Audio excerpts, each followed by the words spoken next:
10 октября в селе Советский Нурлат состоялся субботник по посадке саженцев, инициаторами которого стали уроженцы села, братья Шавкат и Меджавдет Ильмухины. В этот холодный день жители сначала собрались в местном клубе, где хозяин прочитал молитву и пожелал всем удачи в начинании такого благого дела. После этого все отправились на территорию заболоченного пруда, где и было посажено более 400 саженцев элитных деревьев, таких как липа, сирень, облепиха и береза, которые были предоставлены лесником Минтагиром Муртазовичем Гайнуддиновым. Его внук, ученик 7 класса, Рифат, стал самым молодым участником мероприятия.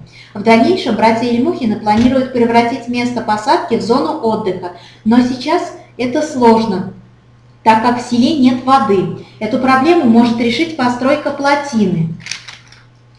Тогда здесь появится возможность развивать сельское хозяйство, строить фермы и теплицы, и село будет процветать, как в былые времена, когда здесь насчитывалось более 1000 жителей. Сейчас же в селе проживает лишь 200 человек. Местная школа пустует, в ней учатся всего лишь 23 ученика. После постройки плотины у людей появится возможность работать, зарабатывать и жить в своем родном селе, которому в 2023 году исполнится 100 лет. И очень хотелось бы, чтобы оно возродилось к этому времени. А для этого необходима помощь жителей и государства.